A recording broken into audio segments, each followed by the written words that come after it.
आप लोगों का स्वागत है होम एजुकेशन चैनल पे। आज हम लोग पढ़ेंगे दो चर वाले रैखिक समीकरण युग्म। अध्याय 3 है। क्या कह रहा है? भूमिका। आपने इस प्रकार की स्थिति का सामना अवश्य किया होगा जैसी नीचे दी गई है। अखिला अपने गांव के एक मेले में गई।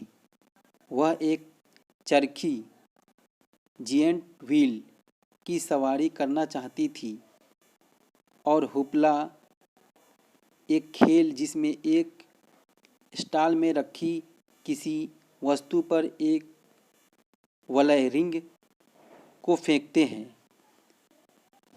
रिंग मतलब होता है इस तरह का कोई आकार, और मान लीजिए कि कोई भी चीज़ रखा हुआ है यहाँ पे, और यहाँ से इस तरह का गोला फेंका जाता है, इसमें पिलाया जाता है, और जो पूरी तरह ये कवर कर लेता है एक साथ में, उसी खेल को हुपला बोलते हैं।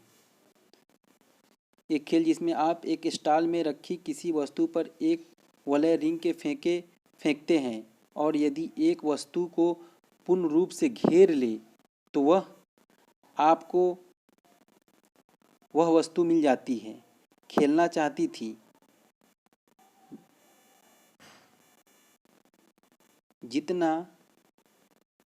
जितनी बार उसने हुपला खेल खेला, उसे आधी बार उसने चरखी की सवारी की। यदि प्रत्येक बार की सवारी के लिए उसे 3 रुपया तथा हुपला खेलने के लिए 4 रुपया खर्च करने पड़े, तो आप कैसे ज्ञात करेंगे कि उसमें कितनी बार चरखी की सवारी की और कितनी बार हुपला खेला, जबकि उसने इसके लिए कुल 20 रुपये खर्च किया। हो सकता है कि इसे ज्ञात करने के लिए अलग अलग स्थितियां लेकर चले। यदि उसने एक बार सवारी की, क्या यह संभव है? क्या यह भी संभव है कि उसने दो बार सवारी की, इत्यादि। अथवा आप कक्षा 9 के ज्ञान को उपयोग करते हुए इन स्थितियों को दो चर वाले रैखिक समीकरणों द्वारा निरूपित कर सकते हैं।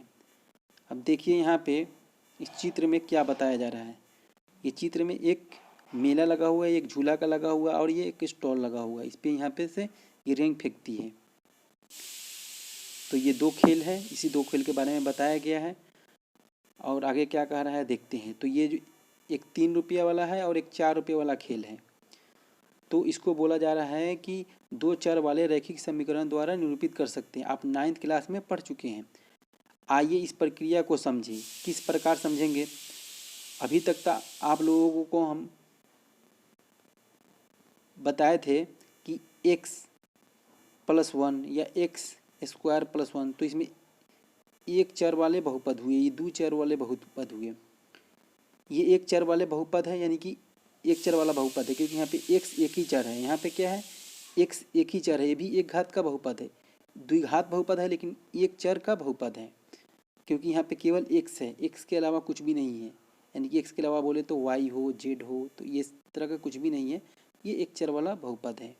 और घात बोला जाएगा तो द्विघात वाला बहुपद है, और ये वाला बोला जाएगा एक घात वाला बहुपद है। लेकिन चर क्या है? इसमें एक ही है। अखिल द्वारा सवारी करने की संख्या एक को x तथा उसके द्वारा हुपला खेलने की संख्या को y से निरूपित कीजिए। अब दी हुई स्थिति को दो समीकरणों द्वारा व्यक्त किया जा सकता है। किस तरह से व्यक्त किया गया? y = 1/2x और 3x + 4y + 20, यानी कि x कोई संख्या है, y कोई संख्या है। x और y दो संख्या है। अब x y दो संख्या है, और ये 3 रुपया है और ये 4 रुपया है। तो ये देखिए, 3 में अगर x से गुना कर दिया जाए और y में 4 से गुना कर दिया जाए, तो ये 20 रुपया के बराबर होना चाहिए। क्योंकि दो खेल खेला जा रहा है, तो एक खेल का दाम है 4 रुपया और दूसरे खेल का दाम है 3 रुपया। तो ये 3x + 4y + 20, क्योंकि दो ही खेल है तो दोनों में गुना करने के बाद में मान लीजिए ये खेल 3 रुपये वाला है, ये खेल 4 रुपये वाला है, तो इसको इसमें गुना कर दिए, इसको इसमें गुना कर दिए, इक्वल टू करके जो 20 रुपया दिया है उसको लिख दीजिए। तो वही यहाँ पे लिखा गया। अब यहाँ पे वाई इक्वल टू 1/2x क्यों लिखा गया? वाई इक्वल टू 1/2x को देखिए कहाँ से लिखा गया, 1/2x। यहाँ पे देखिए 4 रुपया खर्च करने पर और 3 रुपया खर्च करने पे इसके लिए कुल 20 रुपये खर्च किए। अब देखिए यहाँ पे जितनी बार उसने हुपला खेला उससे आधी बार उसने चरखी को सवारी की, यानी कि जितना बार हुपला खेल रहा है उसकी आधी बार चरखी की सवारी की। तो हुपला खेलने को अगर हम x मान ले रहे हैं और हुपला खेलने के लिए x मान रहे हैं, उससे आधी बार चरखी खेल रही है, यानी कि आधी बार, यानी कि y का आधा। तो इसी को बोला जा रहा है y है उसका आधा। तो इस तरह से दो समीकरण आप लोगों को यहाँ पे मिला, 2 चर वाले 2 समीकरण। तो देखिए यहाँ पे, तो उसी को यहाँ पे लिख दिया गया है, यानी कि हुपला जो खेला जा रहा है उसका आधी बार चरखा खेला जा रहा है। तो चरखा को आप x माने हैं तो x का आधा कर दिए, यहाँ पे 3x + 4y + 20 है। अब देखिए क्या हम इस समीकरण युग्म का हल ज्ञात कर सकते हैं? इन्हें ज्ञात करने की कई विधियां हैं जिनका हम इस अध्याय में अध्ययन करेंगे। अब देखिए 2 चरों में रैखिक समीकरण युग्म। अब ये 2 चर वाले आपको ये समीकरण मिल गया, 2 चर वाले रैखिक समीकरण। अब आप आसानी से इसको हल कीजिएगा तो एक्स वाई का मान निकाल लीजिएगा। तो हुपला कितना बार खेला, ये रिंग कितना बार खेला, हुपला कितना बार खेला, आसानी से निकल जाएगा। अब देखिए 2 चर वाले रैखिक समीकरण युग्म। कक्षा 9th से याद कीजिए कि निम्न समीकरण 2 चरों के रैखिक समीकरण के उदाहरण हैं। देखिए यहाँ पे 2 चर, ये एक चर वाला हो गया 2x + 3y + 5 और ये एक ये हो गया x - 2y - 3 = 0। ये कह रहा है कि 2 चर के रैखिक समीकरण के उदाहरण हैं ये दोनों। तो देखिए यहाँ पे x = 2, x = 2 इसको यहाँ पे लिख दिया गया है। अब देखिए आप यह भी जानते हैं कि वह समीकरण जिसको ax + by + c = 0 के रूप में रखा जा सकता है, जहाँ a, b और c वास्तविक संख्याएं हैं, a और b दोनों शून्य नहीं हैं, यानी कि a, b ये दोनों शून्य नहीं होगा, क्योंकि अगर इसमें ये a 0 के बराबर हो गया और b 0 के बराबर हो जाएगा तो ये तो या तो ये x को ख़त्म कर देगा या तो y को ख़त्म कर देगा, क्योंकि 0 से अगर हम x में गुना करेंगे तो 0 हो जाएगा, y में गुना करेंगे तो 0 हो जाएगा। c 0 हो सकता है, इसलिए बोला a, b, c वास्तविक संख्या है, लेकिन a और b दोनों शून्य नहीं है। 2 चरों x और y में एक रैखिक समीकरण कहलाता है। ये 2 चर वाले एक घात का रैखिक समीकरण कहलाएगा। ये 2 चरों x और y में एक रैखिक समीकरण कहलाता है। इस रूप का हो जाएगा x + by + c = 0। तो इसको बोलेंगे x और y में एक रैखिक समीकरण कहलाता है। ये रूप हो गया आपका। प्रतिबंध जैसे a और b दोनों शून्य नहीं हैं, हम प्रायः a² + b² ≠ 0 से प्रदर्शित करते हैं। आपने यह भी पढ़ा है कि ऐसे समीकरण का हल संख्याओं के दोनों एक युग्म होता है,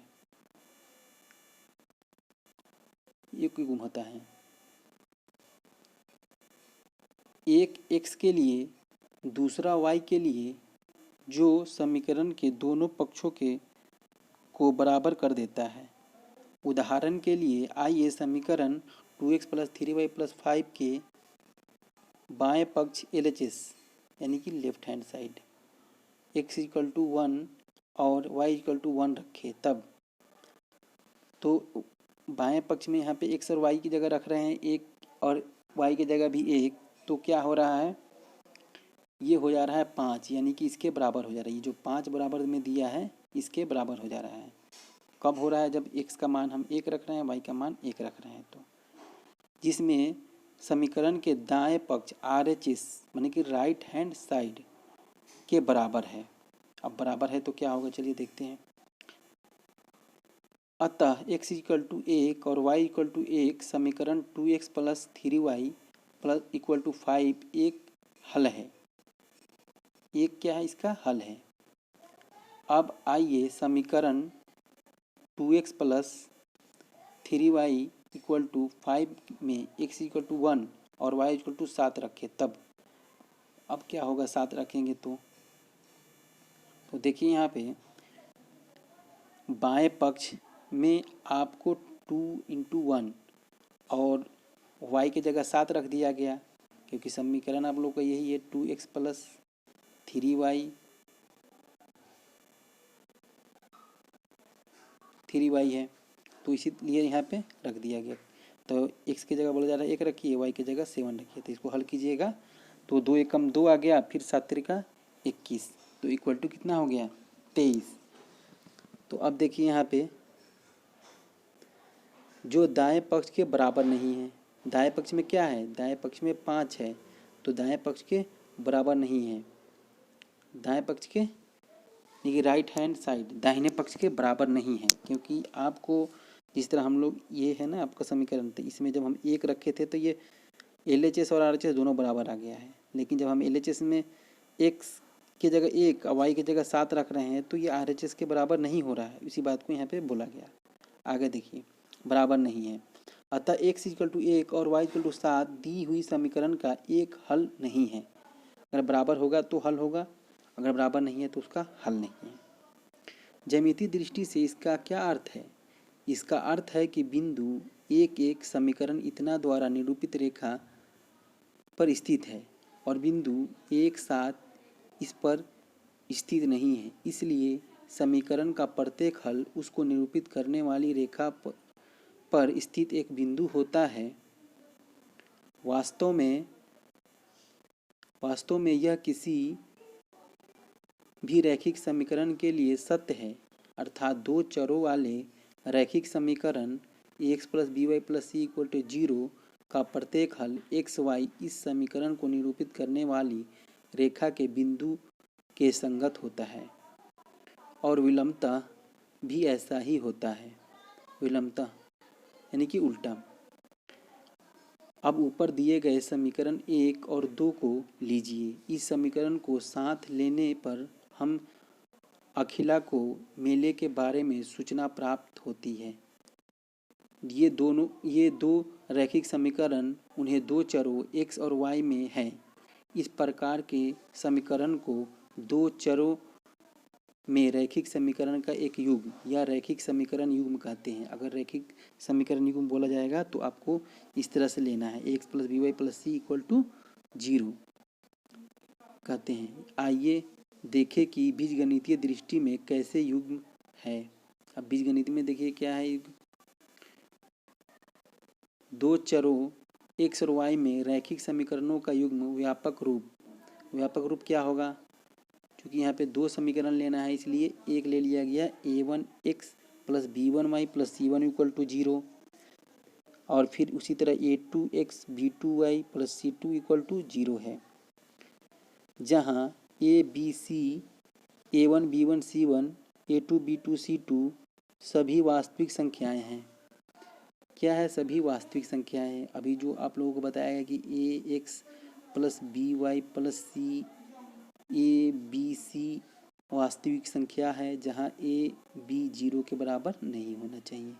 तो यहाँ पे चूंकि दो लिया गया है a1 b1 c1 a2 b2 c2, इसलिए यहाँ पे इस तरह से बताया गया है कि a1 b1 c1 a2 b2 c2 सभी वास्तविक संख्या है और a1 स्क्वायर b1 स्क्वायर 0 के बराबर नहीं होना चाहिए, और a2 का स्क्वायर प्लस b2 का स्क्वायर ये भी 0 के बराबर नहीं होना चाहिए। दो चरों एक रैखिक समीकरण युग्म कुछ उदाहरण है। अब देखिए 2x plus 3y minus 7 equal to 0 और 9x minus 2y plus 8 equal to 0। अब देखिए यहाँ पे 5x इक्वल टू y, ये 5x इक्वल टू वाई और -7x plus 2y plus 3 equal to 0।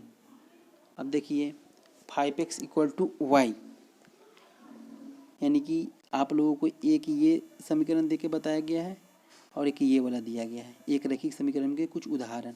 तो एक उदाहरण आपका ये हो गया, एक उदाहरण ये हो गया जोड़ा जोड़ा के रूप में। फिर x plus Y equal to 7 और 17 इक्वल टू वाई।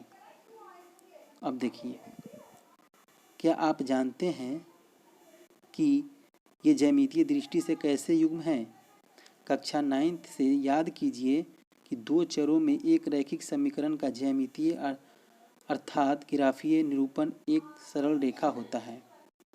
क्या अब आप बता सकते हैं कि दो चरों में रैखिक समीकरण युग्म ज्यामितीय रूप में कैसी दिखेगा? ये दो सरल रेखाएं होगी जिन्हें साथ साथ लिया जाएगा। देखिए साथ साथ किस तरह लिया गया है। आपने कक्षा 9th में यह भी पढ़ा है कि एक तल में यदि दो रेखाएं दी हो तो निम्न में से केवल एक ही संभव हो सकती है, यानी कि दोनों रेखाएं एक बिंदु पर प्रतिच्छेद करती हैं। दोनों रेखाएं प्रतिच्छेद नहीं करती है अर्थात वे समानांतर है। दोनों रेखाएं समपाती है, यानी कि दोनों रेखाएं एक बिंदु पर प्रतिच्छेद करती है। यानी कि ये चूंकि हम a1x plus b1y plus c1, इसी तरह ये 2x plus b2y plus c2, ये दो हम लोग रैखिक समीकरण देखे हैं दो चर वाले। तो बताया गया है कि आपको ये रैखिक आएगा। मान लीजिए कि अगर आपका ग्राफ इस तरह का आ रहा है, यानी कि x अक्ष इसको मानिए x डैश मानिए, y मानिए y डैश, तो ये एक रैखिक समीकरण का लाइन है। दूसरा इस तरह है, तो यानी कि एक बिंदु पर काटेगा ये, ठीक है। एक स्थिति बताया जा रहा है, दोनों रेखाएं एक बिंदु पर प्रतिच्छेद करती है, यानी कि एक बिंदु पर काटती है। दूसरा बोला जा रहा है कि दोनों रेखाएं प्रतिच्छेद नहीं करता था तो वे समानांतर है। अब ऐसा भी दो आपको रेखा आएगा जब निकालिएगा, मान लीजिए एक्स वाई है तो इस तरह आ जाएगा, यानी कि दोनों आपस में कभी नहीं मिलेगा, तो ये बोल रहा है कि समानांतर है। दूसरा, दोनों रेखाएं समपाती है, यानी कि एक एक्स अक्ष वाई अक्ष हो गया, ये एक्स वाई अक्ष हो गया, तो एक रेखा खींचेगा यही और दूसरा रेखा भी इसी के ऊपर आएगा, ठीक इसी के ऊपर, न दाहिने न बाएं, एकदम ठीक उसी लाइन पे आता है। तो ऐसे रेखा को हम लोग समपाती बोलते हैं। अब देखिए इसका उदाहरण भी नीचे देके बताया गया है। इन सभी संभावनाओं को हम आकृति 3.1 में दर्शाते हैं।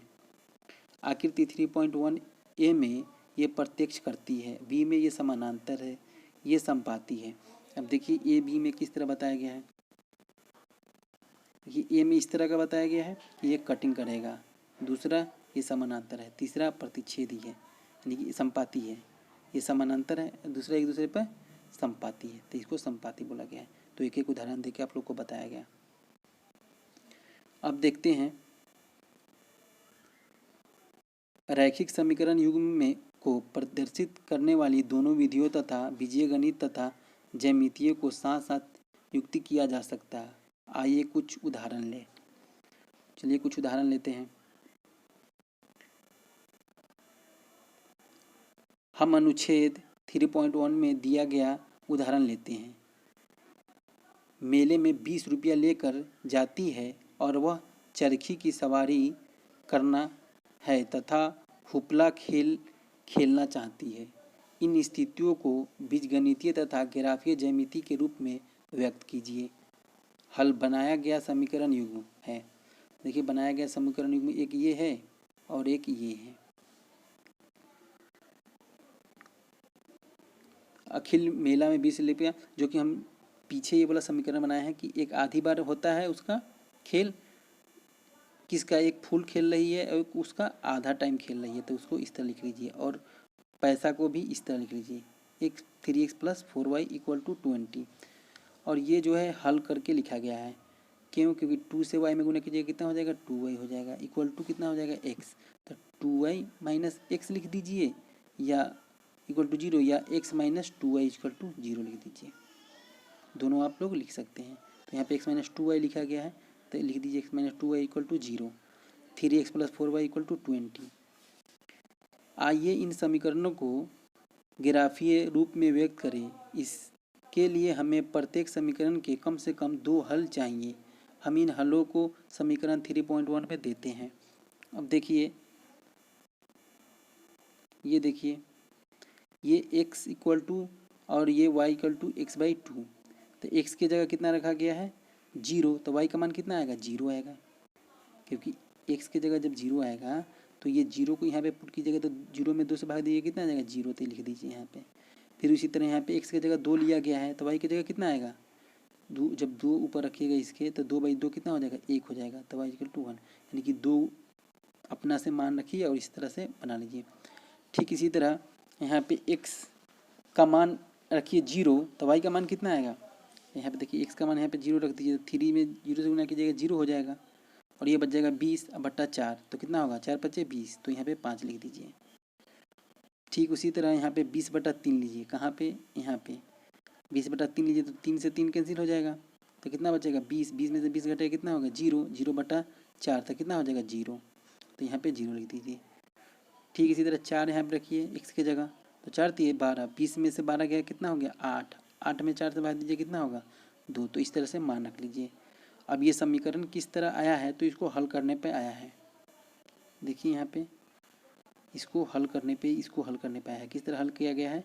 तो 4y को रहने दीजिए और 20 - 3x कर दीजिए, और y इक्वल टू 20 - 3x/4। तो इसी को यहाँ पे लिया गया है।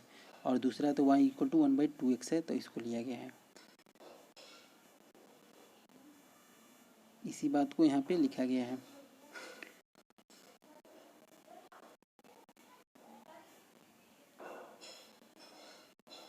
इसी बात को यहाँ पे लिखा गया है, x equal to y equal to x/2 और y इक्वल टू 20 - 3x/4। अब देखिए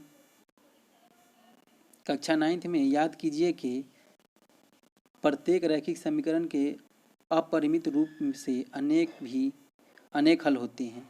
इसलिए आप कोई भी 2 हल चुन सकते हैं, जो हमारे द्वारा चुने गए हलों से भी हो सकता है। यानी कि आप ये तो अपना से मान रखिए, इसमें 0, 1, 2, 3 किसी तरह रख के इसका मान निकालिए अपने मन से रख के, कोई भी, जिससे आपको आसानी हो ग्राफ को हल करने में। क्या आप चुन सकते हैं, जो हमारे द्वारा चुने गए हलों से भी हो सकते हैं। क्या आप अनुमान लगा सकते हैं कि हमने पहले तथा दूसरे समीकरणों के हल के लिए x इक्वल टू 0 को क्यों चुना? 0 चुना है। जब एक चर शून्य हो जाता है तो समीकरण एक चर के रैखिक समीकरण में बदल जाता है, जिससे आसानी से हल किया जा सकता है। उदाहरण के लिए समीकरण 2 में x इक्वल टू 0 रखने पर हम पाते हैं 4y इक्वल टू 20, अर्थात y का मान 5। इसी प्रकार समीकरण 2 में y इक्वल टू 0 रखने पर हमें प्राप्त होता है, क्या प्राप्त होता है? 3x equal to 20। तो यहाँ पे x इक्वल टू 20/3, तो 20/3 एक पूर्णांक नहीं है, इसलिए इसे ग्राफ पेपर पर ठीक आलेखित करना आसान नहीं है। अतः हम y इक्वल टू 2 चुनते हैं, जिसमें x इक्वल टू 4 मिलता है, जो एक पूर्णांक है।